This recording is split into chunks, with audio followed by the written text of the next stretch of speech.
Esses estudos foram replicados muitas vezes nos últimos 30 anos de risco atribuível. E dieta e obesidade são esse segundo enorme balde, e ninguém fala disso. Chá verde é interessante. Primeiro, é um dos compostos mais estudados. Segundo, é amplamente disponível e barato. E terceiro, não tem risco. Dá trabalho, mas pode ter enormes benefícios para câncer e saúde geral. Jason, hoje quero me aprofundar em câncer com você e abordaremos tratamento e prevenção depois, mas quero começar voltando na história do câncer. Até onde podemos ir para encontrar um caso documentado de câncer em humanos? Honestamente, provavelmente remonta ao início da humanidade. Encontramos isso no Egito Antigo e todas essas coisas. Há relatos, há mais de 2000 anos, encontramos casos de câncer. Agora você precisa entender que o câncer, como muitas doenças, piora com a idade. À medida que você retrocede mais na pré-história, quando as pessoas viviam apenas 40 anos ou algo assim, a expectativa de vida há 2000 anos, você teria muito menos câncer do que hoje em dia. Mas, por outro lado, havia inúmeras menções a ele. Mesmo nos papiros mais antigos, os primeiríssimos falavam sobre câncer, o que é super interessante. É uma doença que está aqui há muito, muito tempo. E ao conversarmos, fará mais sentido que a história remonte tanto, mas quero falar sobre os tempos modernos, no nosso entendimento inicial do câncer, nos 1900 e além. No seu livro, você fala do paradigma 1 do câncer. Quando ocorre? Quais nossos pensamentos iniciais? Sobre o câncer, o que é e como funciona. Então, o câncer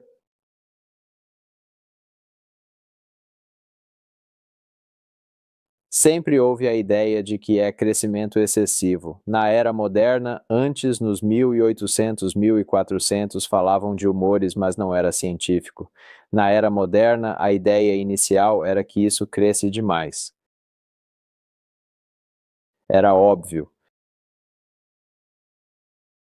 Via um nódulo, crescia, se espalhava. Pensavam, se cresce, vamos matá-lo. Esse é o primeiro paradigma. Técnicas antigas eram cirúrgicas, removia. Fizeram por muito tempo, mas é mal sucedido, pois se espalha. Não é o tamanho que mata, é a disseminação. E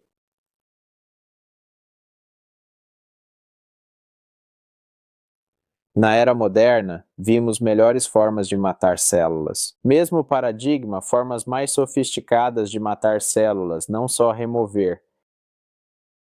Descobriram raios-x.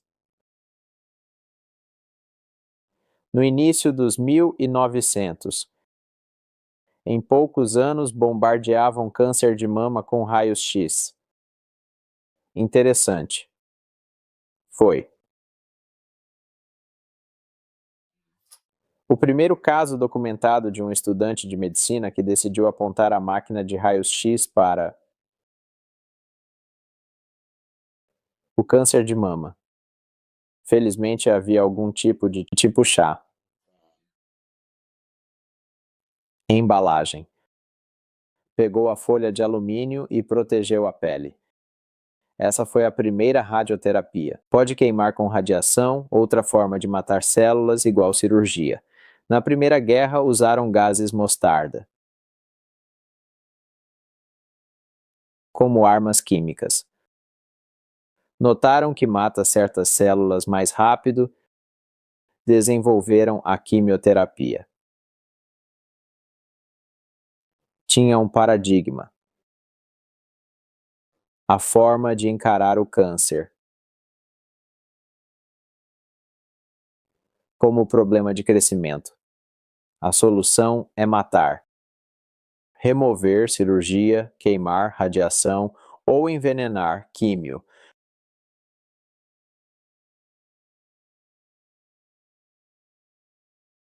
Não é trivial. Ainda é a base da medicina do câncer hoje. O problema é que há muitos efeitos colaterais, pois mata células. Cada tratamento é tóxico. Por isso, com químio, cabelo cai. Tem náuseas terríveis, pois mata o revestimento dos intestinos. Esse foi o primeiro paradigma e muitos tratamentos bem-sucedidos vieram dele. Sim, foi daí que surgiu. Vamos agora passar para o paradigma 2 e discutir o entendimento adicional e mais profundo, que os cientistas conseguiram adquirir. Mas voltando um pouco ao paradigma 1 e ao que se sabia sobre esses crescimentos, nos primórdios da era moderna, o que eles realmente achavam que estava causando esse crescimento? Não tinham boa ideia do que causava. Por isso não progredimos. O paradigma teve que mudar. Essa era a questão. Não tinham ideia. Viam câncer de mama, cólon, pulmão crescer, mas não sabiam por quê. Isso levou à segunda grande mudança de paradigma, o genético. Então você passou de um paradigma de crescimento, do crescimento celular, para o paradigma genético. Não é que um esteja errado e o outro certo, ambos são válidos. O segundo paradigma leva seu entendimento a um nível mais profundo. Ou seja, em vez de apenas dizer, ei, as coisas estão crescendo, vamos matá-las. E não estou tentando banalizar, pois foi muito bem sucedido, quimioterapia e outros tratamentos curaram muitas pessoas. Você tenta levar isso ao próximo nível e dizer, ok, vejo que as coisas estão crescendo, por que crescem? Não que o paradigma 1 estivesse errado, o 2 tenta explicar o que ocorre. Esse é o genético. Nos 50 e 60, entendendo genes e cromossomos, levantaram a hipótese. Temos genes que controlam o crescimento. Não os haviam descoberto. Talvez o problema seja dano ao gene, e ao danificá-lo ele cresce. Ou você tem genes, por exemplo, que deveriam desacelerar o crescimento. E ao danificar esse gene, isso permite que o crescimento acelere. No final dos anos 70, eles de fato descobriram esses genes exatos. São chamados de oncogenes e genes supressores de tumor. Oncogenes, embora pareçam genes do câncer, são genes de crescimento normal. Uma mutação no oncogene resulta em expressão excessiva desse crescimento, levando a um crescimento aumentado. Genes supressores de tumor. Novamente, adoro esses nomes, mas na verdade são genes normais. Eles não causam tumores nem os suprimem. São genes normais. A razão do nome é que um gene supressor de tumor é um gene normal que tem a função de parar o crescimento. Mas ao danificar esse gene supressor de tumor, o crescimento acelera. Essencialmente, você tem um gene que pisa no acelerador e um que pisa no freio. Ou você acelera, ou solta o freio, ou ambos. O crescimento descontrola, causando problemas. No final dos anos 70, descobriram esses genes. Levantaram a hipótese e depois os encontraram, o que foi super empolgante. Começaram a desenvolver tratamentos nessa linha. Primeiros tratamentos foram imensamente bem-sucedidos. Há o imatinib, para a doença rara chamada LMC. Era um cromossomo que se misturou e produziu uma quinase anormal, proteína. Procuraram um composto que corrigisse essa proteína. Encontraram, era uma pílula, e transformou este. Câncer raro, mas mortal. E basicamente o curou. A coisa toda, a doença inteira basicamente desapareceu em alguns anos. Foi Basicamente, ninguém tinha visto nada parecido. Era simplesmente ridiculamente bom. Agora, este era um câncer raro, mas melhorou o paradigma, e a toxicidade era quase zero. Por quê? Não tenta mais matar células. Daí os efeitos colaterais. Tenta matar muitas células. Agora tenta consertar o produto do gene, a quinase, não mata células. Toxicidade menor, droga incrível. Isso foi nos 80, 90. E há outra droga chamada Herceptin, para câncer de mama, ainda. Mais brilhante, se possível. Em certos cânceres de mama, não todos procuravam os genes HER2-Neu. Esse gene era anormal. E superexpresso desenvolveram produto para bloqueá-lo. Problema: dar essa droga cara a todos, só um subconjunto se beneficiaria. Seria difícil, pois é caro e muitos não se beneficiariam. Desenvolveram o teste para este gene. Agora podiam testar o câncer de mama. Fazemos isso sempre. Na época, era incrivelmente avançado. Podiam testar o gene, ver se o câncer o tinha e dar a droga só se tivesse. Essa foi a era da medicina personalizada. Produto de enorme sucesso, avanço gigantesco. A toxicidade era baixa porque mirava apenas em quem se beneficiaria. Foi incrível. Isso ocorreu nos anos 80 e 90, gerando otimismo incrível.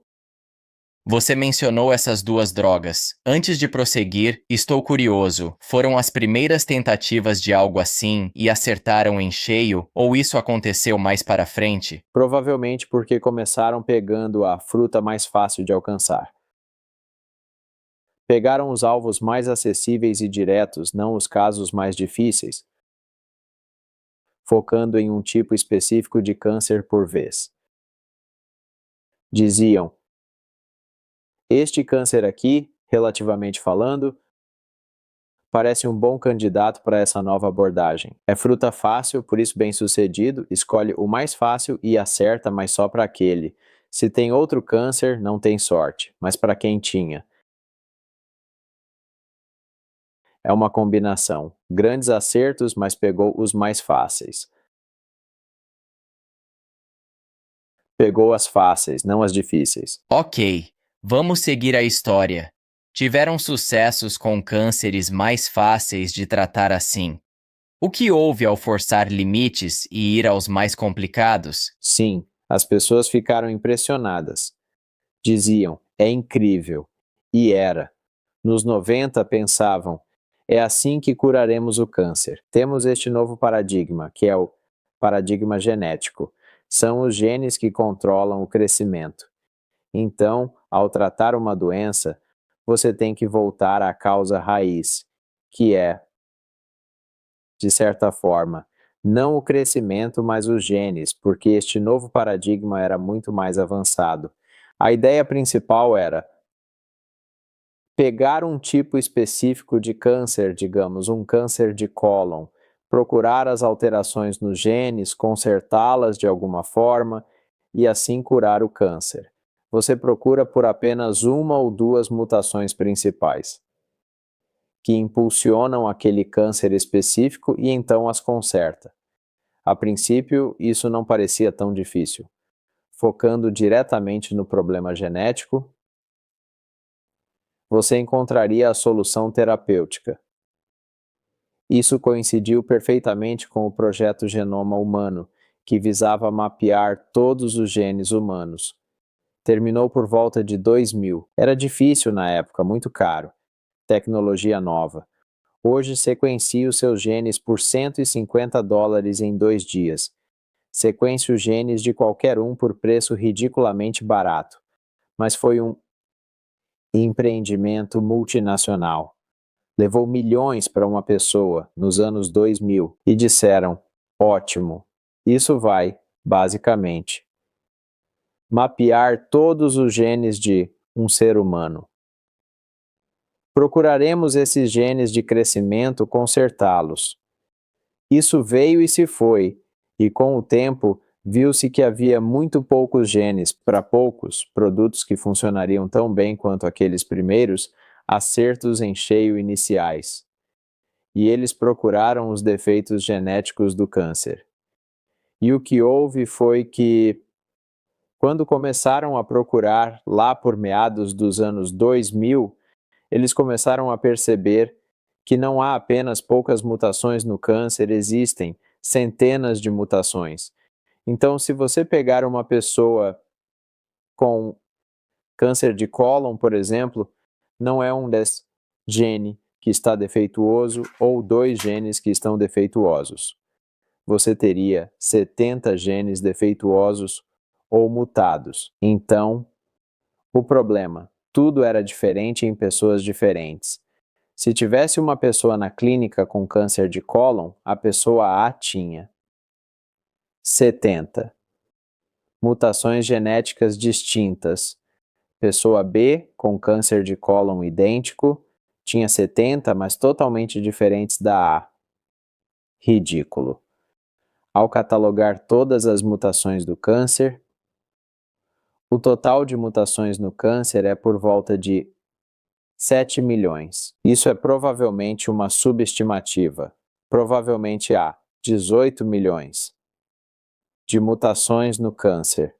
Não é uma mutação por câncer. Um câncer, 70 mutações. Não se pode dar 70 medicamentos a uma pessoa e depois 70 para a próxima. É impossível. Por isso, o paradigma genético, no fim, patinou um pouco porque não desenvolveu os medicamentos necessários. Fez pouca diferença real porque há esses 2 iniciais.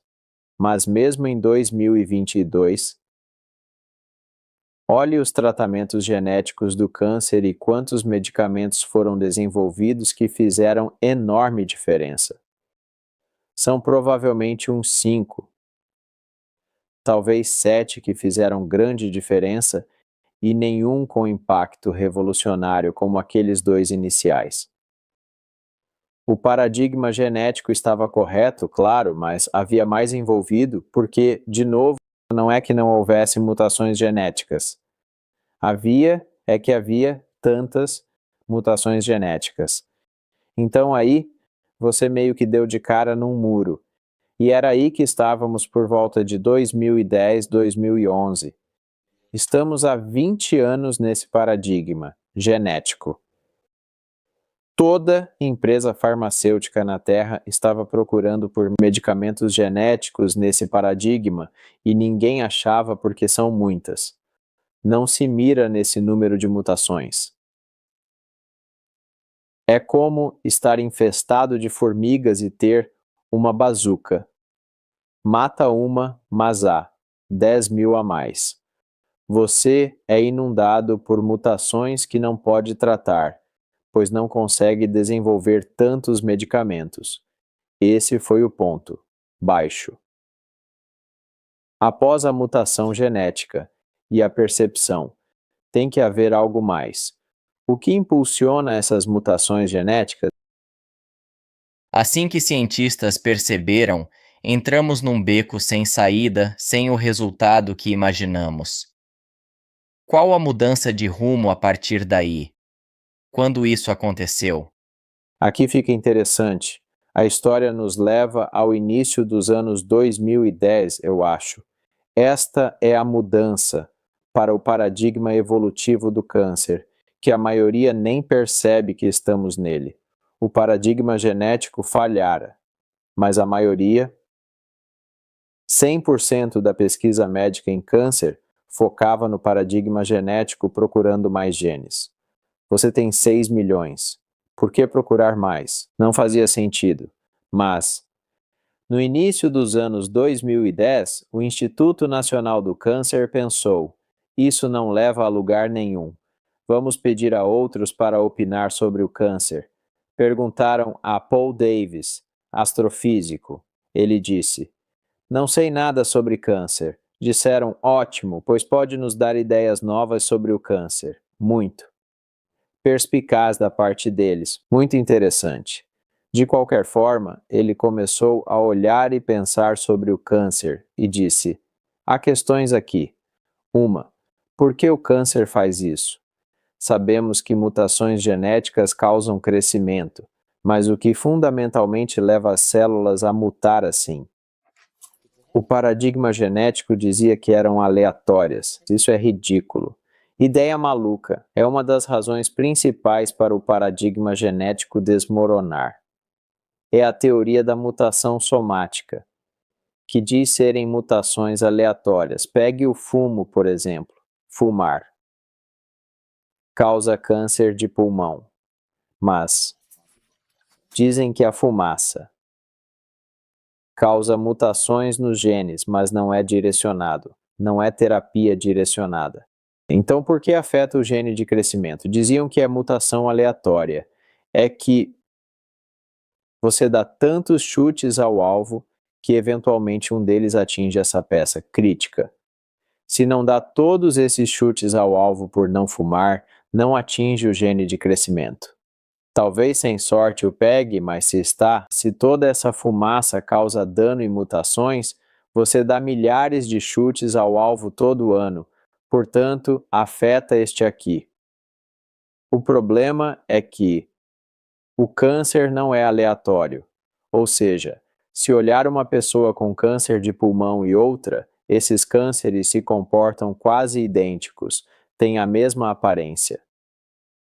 Como dizer, dos milhões com câncer de pulmão, que todos têm a mesma aparência? Você os classifica: estágio 1, 2, 3, 4, mas todos têm a mesma aparência, comportam-se igual, mesma fisiologia.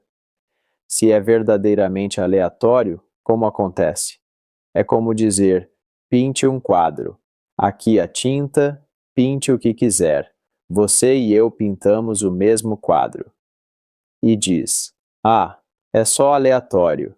E milhões, sem instrução além de pintar, pintam exatamente o mesmo quadro. Não é aleatório.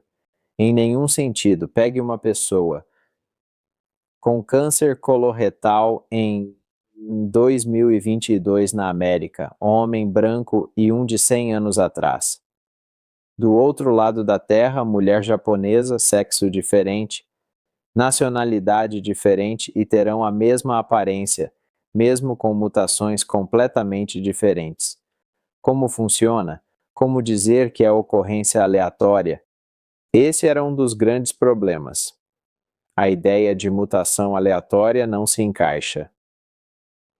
Então ele começou a pensar: por que toda célula tem câncer? Se é câncer, tipo essa mutação aleatória, porque toda célula no corpo tem potencial canceroso?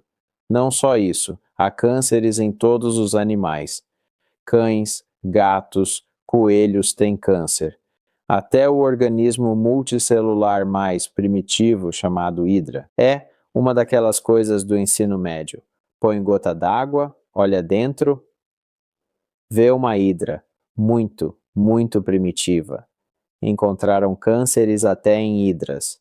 De novo, não é doença da humanidade. Se procura a resposta de como o câncer se desenvolve em humanos. Olha a coisa errada, pois vai muito, muito além da hidra. Existiam, milhões de anos antes de nós? Não tínhamos nos desenvolvido. São primitivos, multicelulares, mas muito primitivos e ainda têm câncer. Se olha a fumaça do tabaco ou algo assim, talvez não encontre, pois pode ter câncer em qualquer lugar. Essa foi uma coisa que ele disse. Se vai procurar, olhe bem para trás, no tempo evolutivo, pois não se encontra, no humano moderno. Sim, mais comum em humanos modernos, pois somos maiores, vivemos mais, etc. Mas o porquê do câncer se desenvolver não está aí. E a ideia dele era que, na verdade, é uma doença evolutiva. Este é um problema que se desenvolveu quando passamos de organismos unicelulares para organismos multicelulares.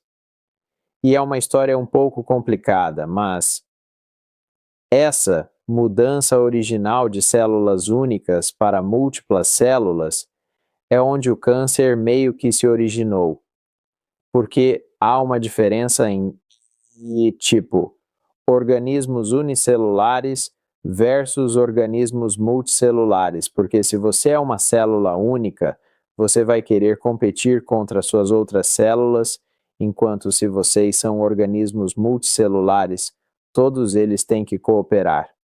Então, a célula única tem um tipo de prioridade diferente. É um imperativo de sobrevivência. Você tem que sobreviver, tem que se reproduzir, tem que pegar recursos para si, tem que crescer, tem que se mover para encontrar novos ambientes. E ele disse: bem, ei, é exatamente isso que o câncer é. Está se comportando como um organismo unicelular. O problema todo é que esta célula mamária, que era parte de um organismo multicelular, agora de alguma forma, decidiu que vai agir como um organismo unicelular. Ela vai tentar meio que crescer, vai tentar pegar recursos ao seu redor. Pense nisso. A célula de câncer de mama invade o fígado para pegar recursos. Isso não acontece em célula normal. A célula de câncer de mama se move pelo corpo, tenta se espalhar o máximo que puder. Isso não acontece em célula mamária normal, mas organismos unicelulares fazem isso. E então, a ideia desse paradigma evolutivo é que todas as células do nosso corpo e de animais multicelulares, originadas de células únicas, temos esse projeto original de como agir, um kit de ferramentas de sobrevivência, por assim dizer. E esse projeto original nunca foi apagado, mas ao evoluir para organismos multicelulares, pegamos esse projeto de sobrevivência original, genes que diziam: cresça a qualquer custo, espalhe-se, pegue recursos de outros. Esse kit de sobrevivência original. Nunca nos livramos dele. Não é assim que a evolução funciona. Mas adicionamos peças a ele. Adicionamos peças para dizer: pare de crescer, pare de se mover, pare de tentar invadir outros lugares. Então, adicionamos coisas para suprimir a intenção original da célula de competir com vizinhas. É como pegar urso selvagem e treiná-lo para dançar. Ainda é urso, se irritar, ainda mata, mas suprimiu suas tendências naturais. Todas as células do corpo têm esse projeto original, por isso toda célula se comporta assim. Toda célula pode se tornar cancerosa. Todo organismo multicelular pode ter câncer. Isso explica perfeitamente o porquê daquele enigma. Também explica por que cânceres não são aleatórios, ou seja, cada célula do corpo tem esse projeto de sobrevivência original. Adicionamos peças extras para suprimir a intenção original. Ao remover essas outras peças, transparece este projeto de sobrevivência original. Será o mesmo. Em 2022 ou 1600 a.C. É a mesma coisa original. Por isso cânceres têm a mesma aparência. Todos tínhamos o mesmo projeto original. Como se todos tivéssemos o mesmo quadro escondido e o desembrulhamos. É o mesmo quadro. Existia lá originalmente, por isso tem a mesma aparência. Seu e meu quadro estavam lá. Apenas o desvendamos ou abrimos e lá estava. Em oposição a nós, o pintarmos, o que não faz sentido. Essa é a ideia. Este original, a forma como evoluímos, o paradigma evolutivo, aquele núcleo do câncer, projeto de sobrevivência original, existe em cada célula de cada animal que já existiu. Na maioria das vezes temos coisas para manter isso suprimido, como ter urso selvagem. Mantém feliz, tudo bem. Mantém suprimido, tudo bem. Ao envelhecer, sofre danos que removem peças que o deixam transparecer. E coisas como fumaça do tabaco, por exemplo, são fonte de dano para as células, assim como envelhecer. Envelhecendo, sofre danos. Quando jovem, tem peças que mantêm o câncer original sob controle. Com o tempo, são removidas. E a outra coisa que ele te diz. Então, este é o paradigma evolutivo. O que ele está dizendo é que a célula está evoluindo para se tornar seu projeto de sobrevivência mais original. Mas nosso corpo, na verdade, tem células com potencial canceroso o tempo todo. Porque elas se desenvolvem, pois carregamos essa marca original de sobrevivência em nossas células, como um urso selvagem que está sempre se vigiando. Felizmente, nosso corpo possui células, especialmente o sistema imunológico, que estão constantemente combatendo isso. Se você pensar na evolução de uma única célula de câncer de mama, evoluindo para algo mais complexo e agressivo. Não é evolução para frente, é evolução para trás. É atavismo. Se você elimina esses projetos, permite que o manual original surja, e isso acontece o tempo todo. Nosso corpo desenvolveu defesas contra isso. O sistema imunológico. Quando desenvolve essas coisas originais, se transforma em quase uma nova espécie. E é assim que nosso corpo vê isso. É como uma nova espécie invasora. Isso acontece o tempo todo, em você, em mim, em todo mundo. Mas seu sistema imunológico vai encontrar esses elementos e atacá-los, como um policial. É como se você tem uma cidade e tem policiais, porque se há criminosos, você os pega. Assim que você começa a ver essa nova espécie se desenvolvendo, a célula única original. Em vez de se comportar como célula única, seu corpo pensa, precisamos nos livrar disso, será um problema. Ele age e se livra dela. É como se você estressasse o sistema. Se você suprime o sistema imunológico, vai ter câncer. Qualquer medicamento que suprime o sistema imunológico aumenta o risco de câncer, mas qualquer coisa que cause dano às células, você tem esse manual original do câncer. Qualquer coisa que cause dano crônico às células causa dano e permite que o núcleo do câncer apareça, seja fumaça de tabaco, dano inflamatório crônico ou radiação crônica de baixo nível pode. Víamos no rádio, exposição à radiação antes de saber que causava câncer. Amianto, por exemplo, causava inflamação crônica. Doenças inflamatórias crônicas como hepatite B, C, causariam câncer, algo que afete o sistema imunológico. Este paradigma evolucionário diz: o problema é, temos células que se comportariam como organismos unicelulares. Criamos coisas para suprimir isso. Ao eliminar o que suprime, ele passa. Eles investigaram os genes que causam câncer.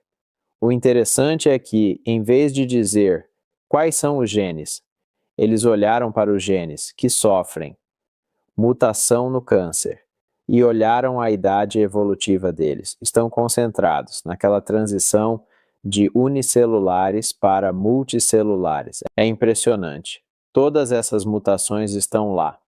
Os genes mais recentes que temos. Não importa se você os muta, não faz diferença. São os genes que suprimem a tendência original de célula única. Mutar genes mais recentes, se você os mutar, não importa, mas se mutar aqueles genes que estão cuidando desse problema, então você de fato desenvolve câncer. A ideia é que é realmente uma reação a um dano crônico, inflamatório crônico. Qualquer tipo de dano crônico pode causar câncer. Se você pensar sobre o que causa câncer, porque as pessoas pensam, não sabemos. Não, sabemos muito. Fumar causa câncer. Amianto causa câncer. Fuligem causa câncer. Várias coisas causam câncer, mas todas causam dano crônico. E isso não diz que o paradigma genético estava errado, mas tenta responder, dar o próximo passo. Por que esses genes estão mutando? Como o paradigma genético disse, por que células crescem? Pelos genes. Por que esses genes mutam? Evoluem, como reação a dano celular crônico. Retrocedem na evolução para a célula única. Você diz que os paradigmas anteriores fazem sentido, mas não são sofisticados para ter as nuances que explicou, o que é fascinante. Sabendo agora o que explicou, faz muito sentido. Mas claro, é só porque estamos olhando para trás. Entendo por que demorou para chegar lá. Exato. Não é que fossem burras, é que você vai um nível mais fundo no porquê. Você tem células crescem. Aí diz, por que crescem? Aí você diz, mutações genéticas. Então você tem que perguntar, por que os genes estão sofrendo mutação? É um processo evolutivo contra o dano inflamatório crônico. É aí que está. E agora você não vai impedir muitas dessas coisas em termos de inflamação crônica. Colite ulcerativa ou algo assim, você adoraria se livrar dela. Ou, se identifica como fumaça de tabaco, pode se livrar. Ou amianto, pode se livrar. Outra coisa importante é que certas coisas, agora você diz, câncer não é problema genético. É problema que evoluíram ou retrocederam na evolução para formas primitivas. Não é evolução para frente, é para trás, para a forma primitiva. O interessante é que patologistas descrevem câncer assim há 100 anos. Se olhar as descrições patológicas de células cancerosas, são chamadas primitivas. Anaplasia, que significa retroceder. Esses termos dizem que não se tornam células sofisticadas, vão para estado primitivo, de sobrevivência, unicelular. É assim que as descrevemos. Mas agora tem que descobrir como lidar com elas. Esse é o desafio dos próximos 20 anos. Mas é aí que estamos. E é uma história realmente interessante porque, de novo, muita gente só pensa que é tudo sobre genética, mas na verdade é muito mais complicado do que isso. Então, por exemplo, se você tem fatores de crescimento, existem fatores de crescimento que promovem o crescimento celular. Uma coisa muito importante, por exemplo, é a obesidade.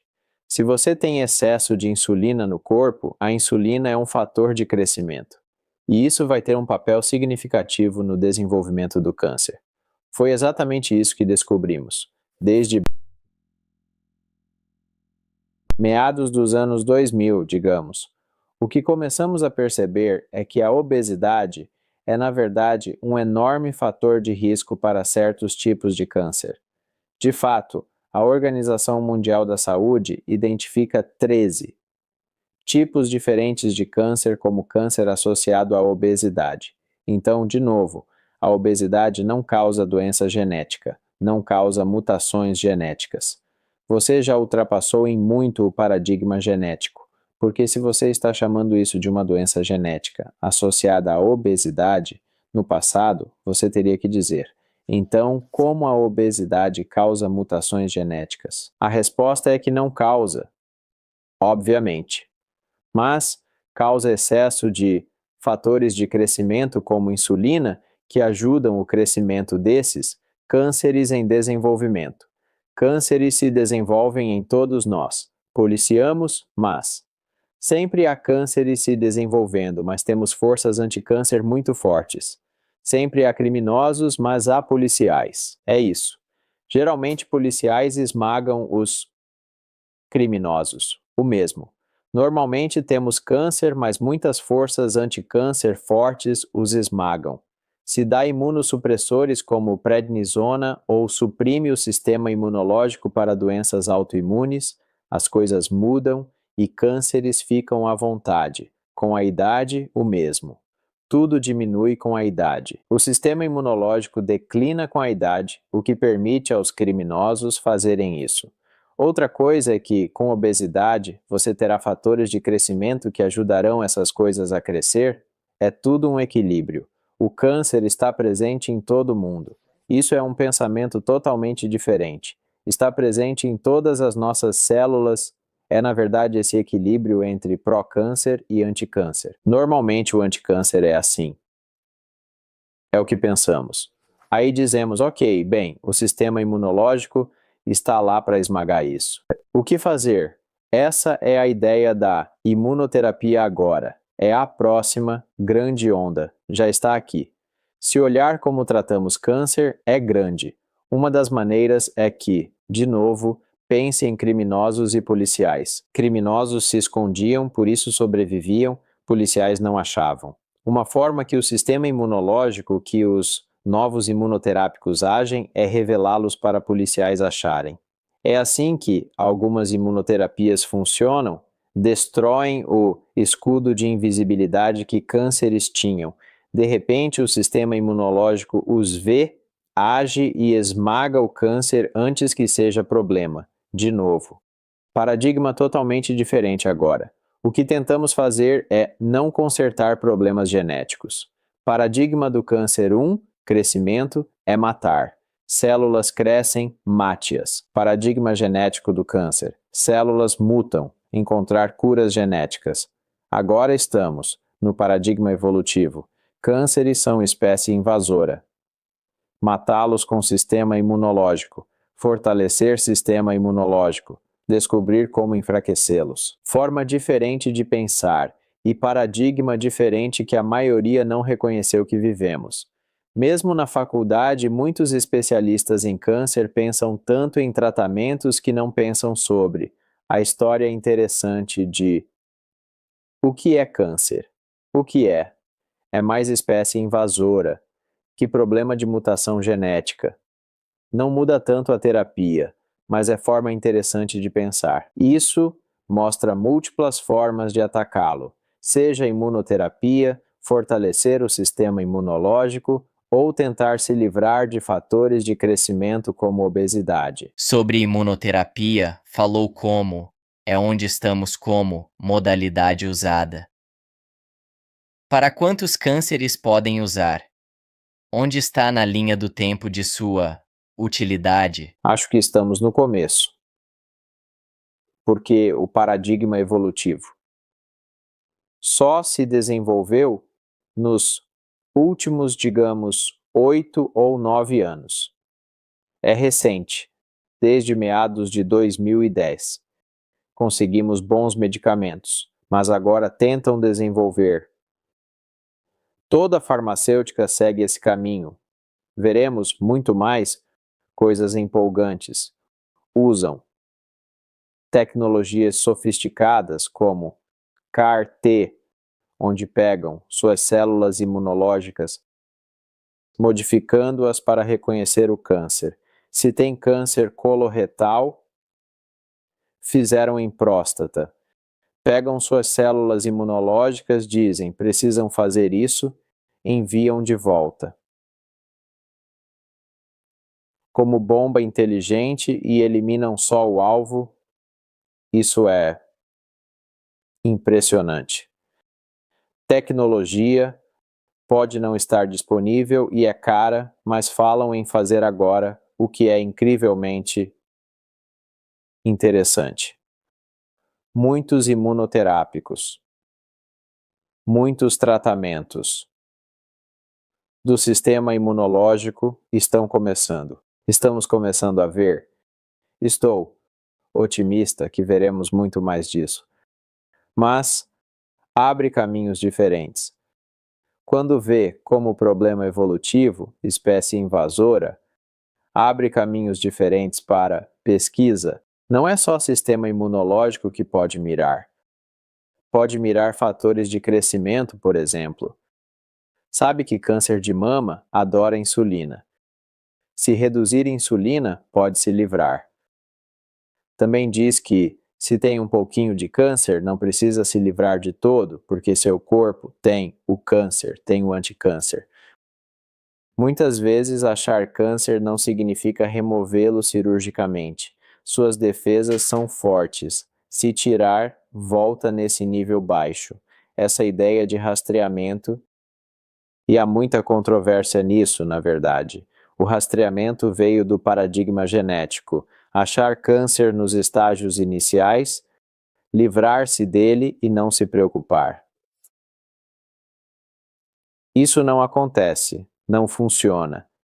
Pense como espécie invasora, achar bactéria, dar antibióticos pesados e eliminar tudo. Isso não te deixa mais saudável. Na verdade, elas vão te deixar bem mais doente a longo prazo, porque essas bactérias vão acabar voltando e serão piores na segunda, terceira e quarta vez.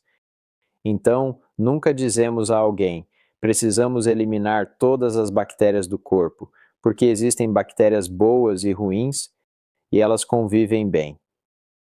É só. Aquele movimento todo antes da Covid, de qualquer forma, deixa comer terra. Que é a ideia de que limpeza demais não é tão bom. Você não está se expondo. O mesmo com alergias a amendoim. A ideia inicial era eliminar todo o amendoim que encontrarmos, e não haverá mais alergias. Não funcionou. Piorou a alergia, outra história.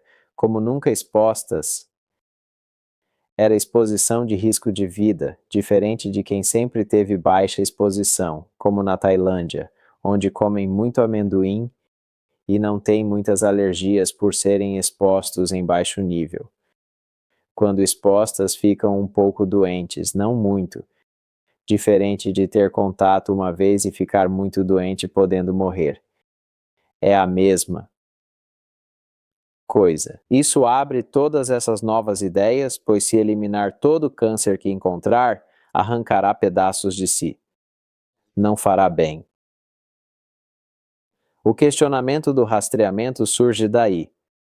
Se encontra câncer muito inicial, não precisa necessariamente atacá-lo com um tratamento mais agressivo. Fizeram na Coreia do Sul, rastreando câncer de tireoide. Faziam ultrassom e, achando câncer, removiam. O problema é que quase todos nunca seriam problema, porque as defesas os controlariam. Não há benefício. Arrancaram as tireoides das pessoas. Incidência de câncer de tireoide disparou, encontrando muito mais casos. Aumentou 10 vezes. Mas mortalidade permaneceu inalterada, pois eram cânceres que não precisava se preocupar. A ideia é: encontra cânceres superiniciais que nunca seriam problema. E esta é a parte controversa. Vê isso no câncer de próstata e mama. Isso é rastreamento com PSA para próstata e mamografia para mama. Pegue a mamografia. Se fizer muito cedo, acha cânceres que nunca precisariam ser tratados. Vai remover muitas mamas e fazer radioterapia em muita gente que não se beneficiará. Então, na verdade, há excesso de tratamento. Os dados sobre o rastreamento por mamografia são tão controversos que eles, na verdade, retrocederam. Originalmente, eles incentivaram, meio que disseram: você deve fazer mamografia aos 40 anos, e agora adiaram, em alguns casos, para os 50.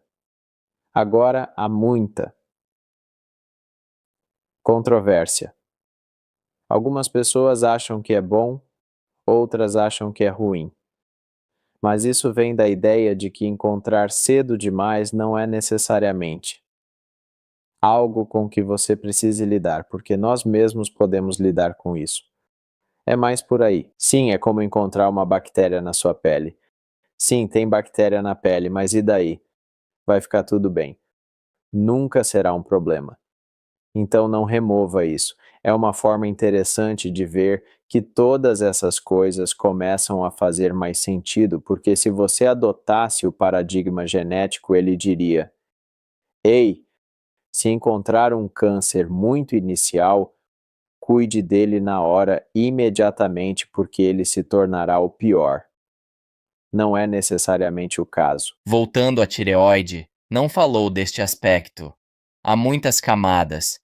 Se remove uma tireoide com funções profundas para a saúde e a remove.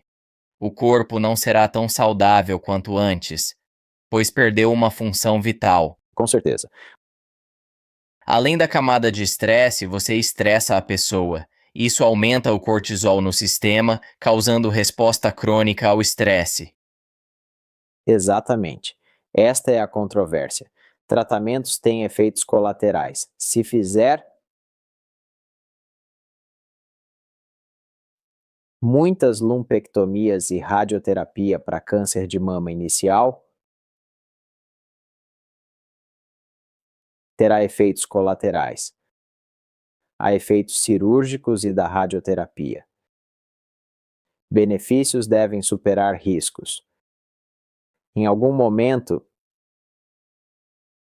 na medicina é risco versus benefício. O risco do câncer inicial é tão baixo que o risco do tratamento é maior que o do câncer em si. E esse é o mesmo problema que você vê com os antibióticos. É por isso que dizem que damos demais, pois é fácil para situações sem benefício. Mas há risco. Como benefícios são tão baixos, o risco é maior que o benefício. O mesmo com esses tratamentos. Falam em não fazer rastreamento de PSA. Em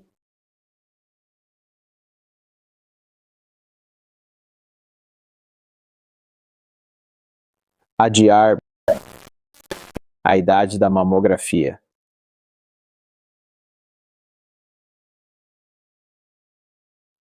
Há controvérsia sobre rastreamentos com raio-x de tórax.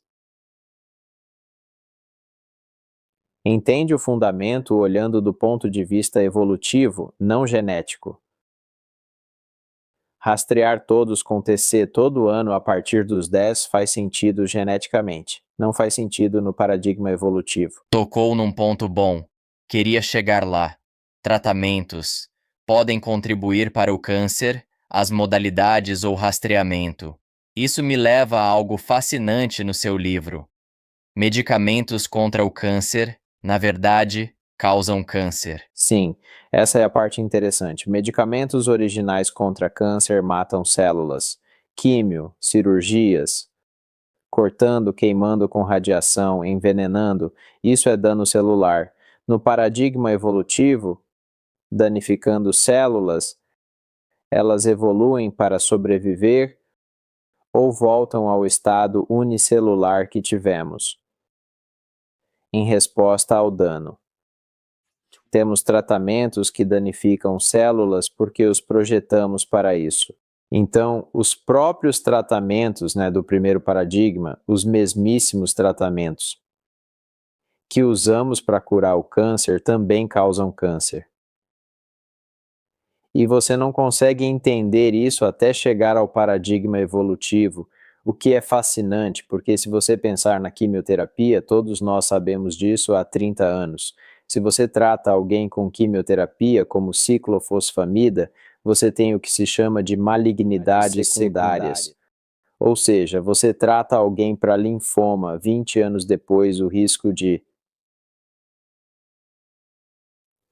câncer de bexiga vai aumentar ou algo assim. Trata com radiação, risco de câncer aumenta, irradia, faz cirurgias repetidas, pode ter dano no local da cirurgia, pode ter câncer lá.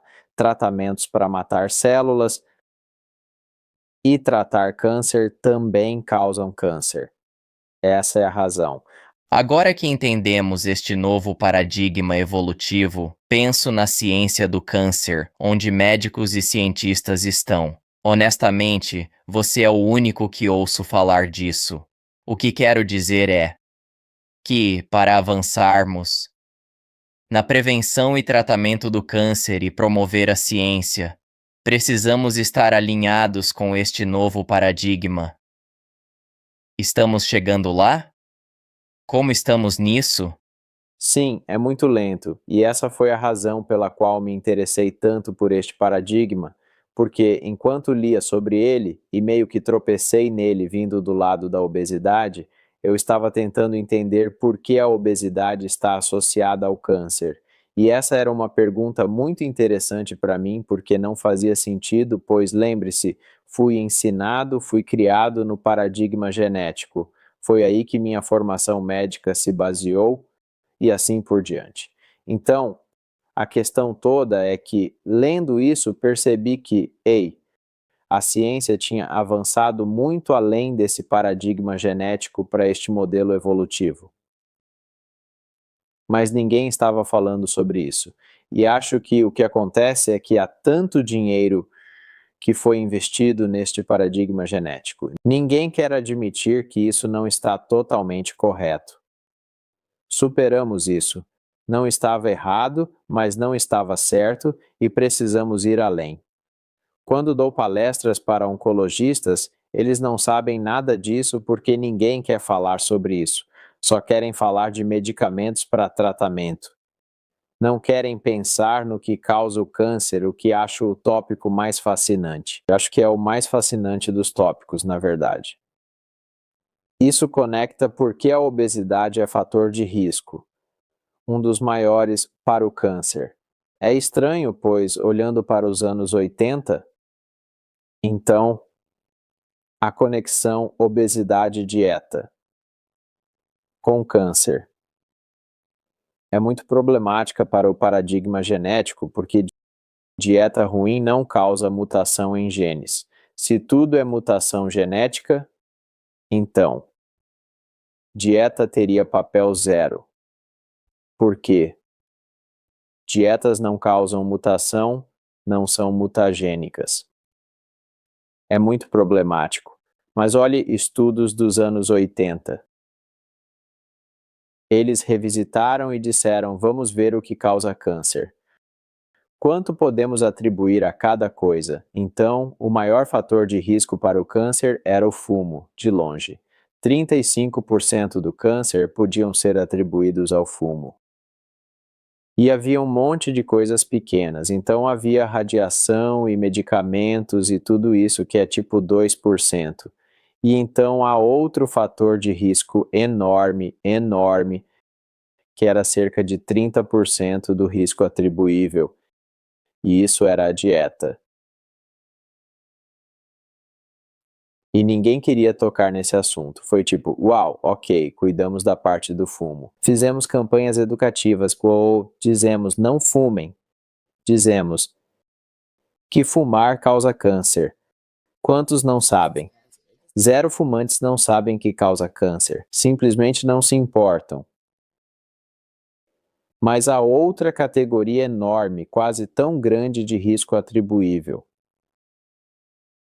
Estudos replicados por 30 anos sobre risco atribuível, dieta e obesidade são essa segunda categoria enorme, ninguém fala. Por quê? Presos no paradigma genético das mutações. O fumo se encaixa perfeitamente nesse paradigma. Radiação e outras coisas, amianto, pó de madeira são pequenas. Mas ignoramos a categoria gigante da obesidade alimentar porque não se encaixava. Ninguém fala.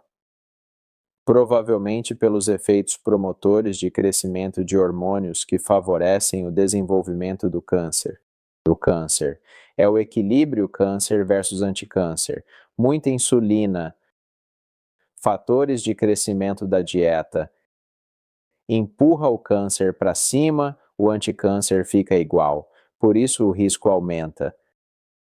Cânceres associados à obesidade. Cânceres associados à obesidade não são só um pouquinho. 2 dos maiores são câncer de mama e coloretal, o segundo e terceiro mais comuns no mundo, atrás do fumo. Mencionamos insulina e hormônio do crescimento impactando o câncer. Quero chegar lá.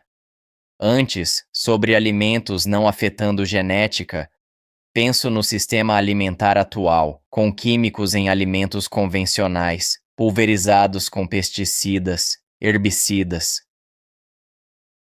e processados alimentos, entre aspas. Poderíamos chamar de outra coisa. Nem são comida de verdade, eu diria. Curioso sobre sua opinião nessas duas categorias especificamente. Quando pesticidas, herbicidas entram no corpo e alimentos processados, poderiam esses impactar a genética? É possível. É possível. E certamente há muitas pessoas preocupadas com isso. É por isso que as pessoas gostam de agricultura orgânica e todo esse tipo de coisa. Mas, novamente, o risco é difícil de quantificar porque é relativamente pequeno comparado à obesidade. Alguns dizem que químicos causam obesidade, mas não tenho certeza. Se olhar o risco desses químicos na agricultura, o risco atribuível é 1 ou 2% versus obesidade, que é 30%. Sim, acho que tem um papel mais pequeno, muitos são classificados como cancerígenos. A Organização Mundial da Saúde tem uma lista enorme. Classes 1, 2, 3 são cancerígenas, mais de 200 compostos, muitos usamos o tempo todo. Entre os cancerígenos, herbicidas e pesticidas estão provavelmente mais no topo da lista. Mas nunca foi demonstrado em bom estudo que orgânicos reduzem risco. Se o risco atribuível é 1 ou 2%, a maioria não se expõe tanto ao mesmo químico, mas tem papel, não provado ainda como em orgânicos. Querem provar que orgânicos causam menos câncer, mas não vi estudo convincente até hoje. Seria interessante estudarem isso. Outra coisa que me veio à mente são os alimentos geneticamente modificados, pois influenciam diretamente a genética do que entra no corpo e interage com nossas células. Isso se encaixa mais no paradigma genético. Essa interação afeta coisas relacionadas ao câncer, alterando a genética. Presumo que não haja pesquisa, mas talvez saiba Sim. melhor. Novamente, meio que faz sentido que esses alimentos geneticamente modificados fossem um problema, mas, novamente, é mais do que isso. É mais, eles precisam estar causando danos às células para que seja um problema, e acho que podem, mas é difícil saber. Muitos alimentos hoje são OGM. Mesmo se olhar, o que comemos já foi modificado significativamente ao longo do tempo, não com essa ferramenta. Cruzavam isso com aquilo. Veja o trigo, por exemplo. O trigo antigo no Egito é bem diferente do de hoje. Passou por grande mudança nos anos 60, na Revolução Verde, onde desenvolveram trigo anão e semi-anão.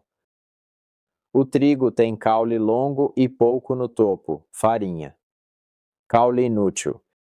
Quiseram mais produto no topo, mais grão. Se você produzisse mais no topo e o caule fosse longo, ele tombava e apodrecia. Então desenvolveram para o topo ficar enorme e encolheram o caule, para que não tombasse. Isso é chamado de trigo anão e semi-anão. Desenvolvido nos anos 60 na Revolução Verde, pois temiam que houvesse gente demais na terra e todos morressem de fome. Não morremos de fome porque o rendimento das colheitas aumentou astronomicamente, em parte pela mudança do trigo original para este anão, semi-anão, que substituiu 99% do trigo que cultivamos. Comparado a 100 anos atrás, é totalmente diferente. Isso é modificação genética. feito por cruzamento seletivo, não com as ferramentas de hoje. Nos 60, 70, 80, já comíamos alimentos bem diferentes. No supermercado, variedades de frutas são muito maiores e diferentes que antes. Não é o mesmo. Você tem abacaxis rosados e pêssegos brancos em vez dos pêssegos comuns. Então, existem todas essas variedades que foram desenvolvidas por meio de cruzamento seletivo, o que de fato altera a genética. Então, se fazer isso artificialmente por meio de modificações genéticas, como fazemos com alvos específicos, é uma boa pergunta se isso é ou não mais perigoso do que o que comemos agora, porque o que comemos agora também é modificado. Entendo, mas há um passo significativo além quando você Sim, modifica genes em laboratório versus sim, escolher o que cruzar. exato. Acho que você tem razão também. Acho que parece muito mais duvidoso, parece que há potencial para mais danos nessa situação, mas não foi provado que seja o caso. A maioria das pessoas ainda tenta evitar OGMs quando pode. E a maioria tenta comer orgânicos se puder também. Mas, pelo mesmo motivo que todos nós temos esse tipo de preocupação, simplesmente não foi provado. O principal a ter em mente é o que falou antes. Todos teremos cânceres em fases da vida e queremos controlar o que podemos para manter o sistema imune forte, para que possa matar cânceres conforme se desenvolvem e, com sorte, não se tornem graves. Exato. E acho que essa é a esperança. O ponto principal é ir onde os riscos estão. Se o risco atribuível é 1% e reduz pela metade, é incrível, mas é só 0,5% versus dieta. Se o balde é 30% e reduz pela metade, é 15%. É uma questão enorme. E uma coisa é garantir que estejamos olhando isso corretamente. Pessoas acham que tudo é exames preventivos, mas não é. Pode fazer muito mais para se proteger, além de exames preventivos. Bem, continuamos aludindo a isso, mas vamos nos aprofundar na questão da insulina. É algo sobre o qual todos temos controle, ou controle relativo. Vamos entrar na fisiologia. Quando se trata de insulina, picos e relação com câncer, o que está acontecendo aí? Sim, é uma questão de fatores de crescimento. Qualquer coisa que, se você é adulto, geralmente não quer crescer. Não quer que fígado ou rins cresçam. Crescimento é ruim. Quando criança, crescimento é bom. Tem que passar de bebê a adulto, mas adulto coisas não devem crescer. Crescimento é ruim. Se tem fatores que aumentam o crescimento, geralmente é ruim, porque se um câncer se desenvolve, ele depende muito do crescimento. Insulina é fator de crescimento. Insulina também é sensor de nutrientes. Quando come, insulina sobe. O que come tem grande papel nos níveis de insulina. Insulina, por anos, pensávamos que era só isso. Mas é um dos fatores de crescimento mais fundamentais. Em animais primitivos, insulina não era sensor de nutrientes antes de ser fator de crescimento. Evoluímos, usamos o mesmo fator para crescimento e detecção de nutrientes. Uma dupla função. Faz sentido. Insulina diz que há nutrientes. Só quer crescer com nutrientes. Se cresce na fome, fica enorme. Precisa de muita comida e não tem. Não é bom para sobreviver. Para sobreviver, corpo decidiu usar a mesma molécula, insulina, para sentir nutrientes e sinalizar crescimento. Ligamos o externo, nutrição, e o interno, crescimento. A questão é que se aumenta a insulina, como na obesidade. Se come alimentos que causam picos, come o tempo todo. Obesidade e diabetes tipo 2 são estados de alta insulina. Com insulina alta, não só tem obesidade, diabetes tipo 2, mas sinaliza células para crescer rápido. Células cancerosas são muito dependentes de insulina, ou seja, para crescer, elas precisam de glicose. Elas vivem de glicose. É isso que alimenta o crescimento delas mais do que qualquer outra coisa. Para tirar a glicose do sangue e levar para dentro da célula, elas precisam de insulina. Então elas amam insulina, porque estão tentando crescer, crescer, crescer. Lembre-se,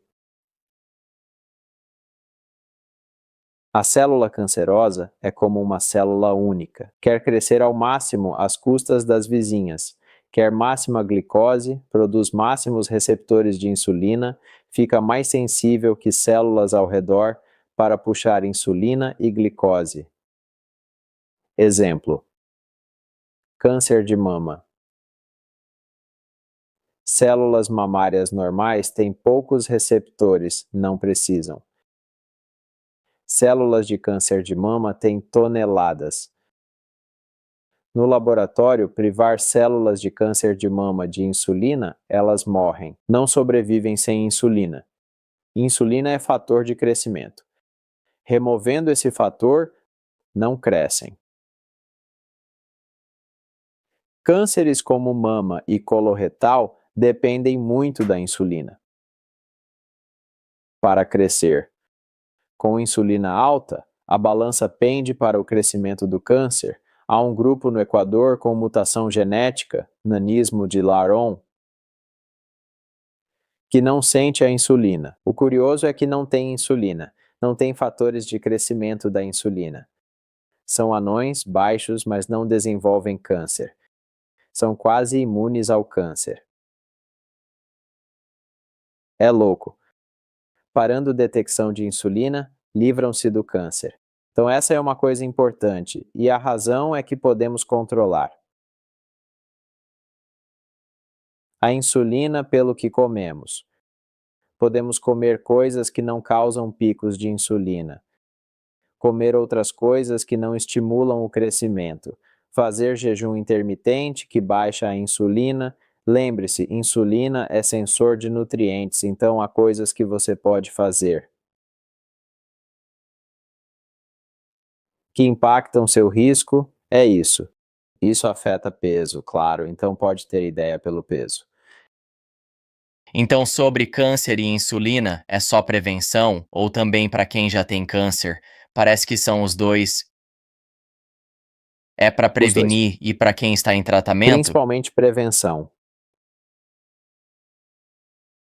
Se tem câncer, não precisa livrar-se de todo, mas pode privar. O câncer de potencial de crescimento. Limitando insulina ao máximo. Se tem câncer associado à obesidade, livra-se da obesidade. Com sorte, melhora. Para câncer coloretal ou de mama inicial, isso não altera o tratamento principal. Ainda deve seguir rigorosamente tudo o que o oncologista recomendar. Cirurgia, radiação, quimioterapia, nada muda. Mas pode ser usado como terapia adjuvante para a saúde a longo prazo, pois muitos com esses cânceres vivem 20 anos ou mais. O objetivo é evitar que o câncer retorne. Você tem predisposição ou tendência a desenvolver aquele tipo de câncer. Se a insulina é fator de risco para câncer de mama, limite a insulina. Ou se o risco é coloretal, alimente-se bem para prevenir. É principalmente prevenção, mas no tratamento tentaram com resultados variáveis, pois nesse estágio é como câncer de pulmão, parar de fumar. É importante, mas não reverte o câncer de pulmão. você pode parar de fumar ao receber o diagnóstico. Ainda precisa dos tratamentos usuais, cirurgia, radiação, etc. Mas fumar era o principal fator de risco. Você mencionou o jejum. No tratamento convencional do câncer, ele se encaixa bem com a quimioterapia. Poderia explicar como a combinação pode ser poderosa? Sim, está sendo estudado. Tentam combinar jejum com químio por motivo diferente. Muitas químios miram células de crescimento rápido. É isso que fazem. Células cancerosas crescem rápido. Químio mata células de crescimento rápido. A quimioterapia mata células de crescimento rápido do corpo. É por isso que o cabelo cai, o intestino é danificado, causando náuseas e vômitos com a químio. Pois ela mata células rápidas. A químio mata células rápidas. O jejum põe as células normais em estado quiescente. Ao jejuar, as células normais do corpo desaceleram. Mas o câncer não, ele continua a crescer. Então, ao fazer quimioterapia, suas células normais sofrem menos impacto enquanto a químio ataca as cancerosas. O que as pessoas fazem é jejuar por 24 horas antes e depois da quimioterapia, por exemplo, para dar à químio uma vantagem e se proteger dos efeitos colaterais ruins. Essa é uma forma de usar o jejum para isso. É uma razão diferente. Talvez não funcione para algumas quimioterapias, pois não tem o mesmo alvo, mas é uma aplicação interessante do jejum. Voltando aos diabéticos tipo 2 com obesidade, insulina, que alguém com sobrepeso ou obesidade vai ter resistência à insulina. E isso é basicamente um sinônimo de ter muita insulina no corpo, hiperinsulinemia. Então, onde eu quero chegar é: eles também têm esse outro fator, se são diabéticos tipo 2 e injetam insulina, onde estão agora jogando mais lenha na fogueira. Então, basicamente, eles vão fazer com que ganhem mais peso porque estão recebendo mais insulina, que é um fator de crescimento. Além disso, isso vai ser um fator de crescimento para o câncer também. Então você pode ver como tudo isso se conecta. E para alguém nesse estado em que está, com sobrepeso, obeso, diabético tipo 2, injetando insulina, tudo está simplesmente conspirando contra ele nesse ponto. Sim, exatamente. E a ideia de que se deve tratar diabetes tipo 2 com insulina atingiu o auge nos anos 90 e início dos 2000. Pensavam, dê mais insulina para baixar a glicemia e melhora. Essa ideia sumiu. Grandes estudos em 2008 furaram a ideia de insulina ser ótimo remédio para diabetes tipo 2. O risco de câncer sempre preocupou, mas novamente há outros problemas. O ganho de peso foi o mais visível. Como falei em O Código da Diabetes, no diabetes tipo 2, você já tem insulina demais. Os níveis estão muito altos, por que dar mais? Não faz sentido. É o errado, e as pessoas sabiam. Toma insulina, ganha peso. Ganhando peso, o diabetes tipo 2 piorava. Piorando o diabetes tipo 2, tinha que tomar mais insulina, ganhando mais peso. Vê como não acaba bem. Para quem está nessa situação, o que recomenda? Eu acho que a melhor coisa é realmente focar na dieta. Em dieta, há princípios gerais bem aceitos. 1. Coma alimentos naturais, evite processados, reduza açúcar e, para mim, não coma o tempo todo. Em outras palavras, certifique-se de ter um período adequado de jejum entre as refeições, porque é um equilíbrio entre insulina, nutrição, sendo boa, e então deixar seu corpo usar isso. Mas sim, do ponto de vista do câncer, é muito mais difícil de medir. Mesmo essas coisas sobre a insulina causando o crescimento do câncer, existe um risco teórico, mas porque o risco se estende por 20 anos. E, mesmo que você desse muita insulina a alguém, estes diabéticos tipo 1 receberiam aos 10 anos, tipo assim. É difícil de mostrar porque eles não desenvolvem câncer até terem uns 60. Estudos geralmente não são de longo prazo. Ninguém estuda pessoas por tanto tempo porque é simplesmente insanamente caro. Acompanhar pessoas por 40 anos é um fator enorme. E nas pesquisas, acharam câncer imune a essa resposta à insulina? Nem todos os cânceres têm esse risco, principalmente os ligados à obesidade. Insulina tem papel muito pequeno no câncer de pulmão. Já mama e coloretal têm grande papel, e outros têm papel moderado. Pâncreas tem grande papel. É interessante notar que cânceres ligados à obesidade cresceram muito nos últimos 20 anos. O câncer número 1 sempre foi pulmão, mas está menos importante pois tabagismo diminui. No entanto, vemos muito câncer de pulmão não ligado a tabaco. Ninguém sabe por quê, mas é real. Vemos o tempo todo, super estranho. Então, há mais nessa história, mas as taxas de cânceres associados à obesidade estão subindo cada vez mais. O único dos cânceres associados à obesidade onde a mortalidade diminuiu é o coloretal. E muita gente acha que é por causa da detecção precoce. A colonoscopia de rastreamento que, novamente, recentemente adiantaram a idade. Então, em vez dos 50 anos, eles na verdade começaram a adiantar para os 45, porque estamos vendo cânceres mais precoces e agressivos. E a questão é que o câncer é um tópico extremamente complexo. Então, geralmente, não é apenas uma coisa que o afeta. Então, sim, a genética pode ter um grande papel, mas outras coisas também podem. Você não precisa estar com sobrepeso ou ser obeso para desenvolver câncer de mama ou coloretal. Muitas pessoas desenvolvem esses tipos de câncer mesmo sem apresentar esse fator. O risco é criado por um conjunto de fatores, assim como acontece com a doença cardíaca.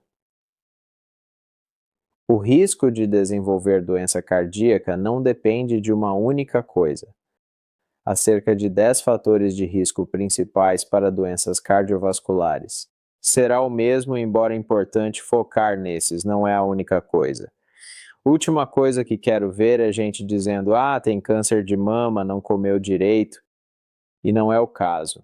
Mesma coisa com câncer de pulmão. Vemos muito câncer de pulmão não ligado ao tabagismo. Esse jogo de culpa que vejo muito nas redes sociais é destrutivo. Como médico, não é o que você quer fazer. Quer tratar as pessoas, fazê-las melhorar, não precisa culpar ninguém. Já repassamos muitos fatores de risco para câncer. Falamos de obesidade, diabetes tipo 2, resposta da insulina facilitando o crescimento e potencialmente alimentos transgênicos e orgânicos. Sim. Como isso pode ligar-se a tabagismo, obviamente. Mas quero cobrir todos, pelo menos os grandes fatores de risco para câncer. Quais outros não abordamos? Esses são os principais mais modificáveis. Há muitos genéticos. Genética tem papel enorme. Histórico familiar de câncer de mama aumenta risco. Não que não sejam importantes, mas não são modificáveis. Você não pode mudar seus genes. O mesmo vale para a idade e sexo. Todos envelhecemos, e isso não é modificável, mas são fatores importantes a considerar. A genética tem um grande papel no rastreamento, pois o risco individual aumenta. Por exemplo, se você tem histórico familiar de câncer coloretal, deve começar a fazer colonoscopia mais cedo. O mesmo princípio aplica-se ao histórico familiar de câncer de mama. Deve rastrear mais cedo. Não faz sentido rastrear toda a população mais cedo com colonoscopia. 40 anos é o padrão. Mas com o histórico familiar de câncer coloretal, rastreamento é feito mais cedo para detectar problemas precoces. Genética ainda é fator enorme, tem grande papel e afeta recomendações de rastreamento.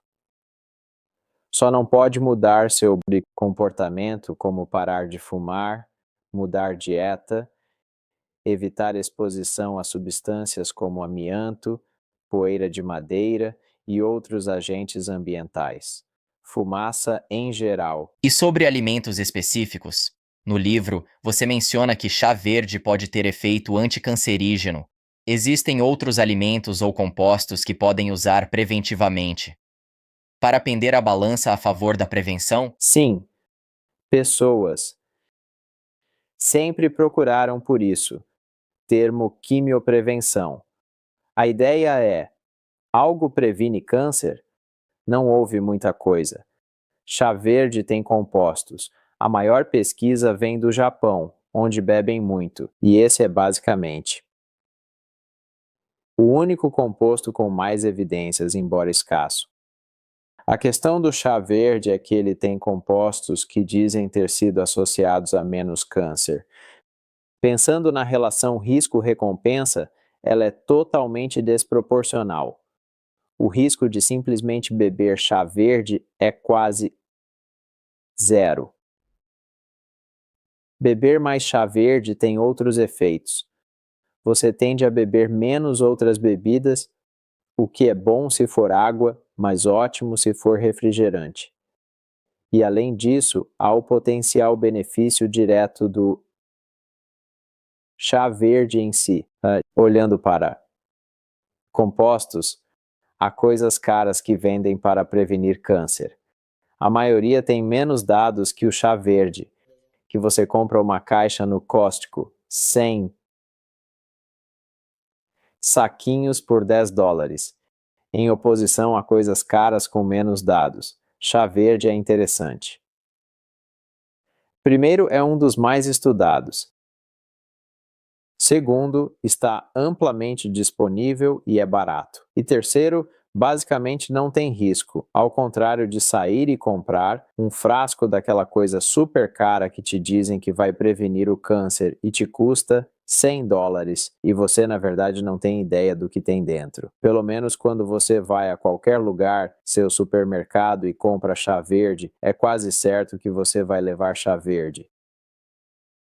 E, Jason, sei que nosso tempo está acabando, mas vamos terminar com isto. Alguém sintonizado agora que foi recentemente diagnosticado com câncer, e esta é uma grande pergunta, eu sei, e tem muitas nuances, mas em um sentido geral. O que você diria a essa pessoa como alguém que estudou isso e conhece este novo paradigma de cabo a rabo e muitas das nuances da prevenção e tratamento? O que você diria a essa pessoa? Eu acho que se você tem câncer, isso não muda realmente. Porque os tratamentos são bem estudados. Então, você ainda deve fazer tudo o que deveria estar fazendo. Não significa ir contra dizer, não vou fazer isso que meu oncologista me diz. Não, você provavelmente não deveria fazer tudo isso, mas você também deveria procurar potencializar onde puder, com coisas que são relativamente tipo de alto benefício, baixo risco. Então, comer, chegar a um peso adequado, por exemplo, o risco disso é muito baixo. E fazer isso comendo alimentos não processados, quase não há risco nisso. Jejum intermitente, muito pouco risco nisso, mas benefícios potenciais existem e são reais. Há outras coisas a considerar.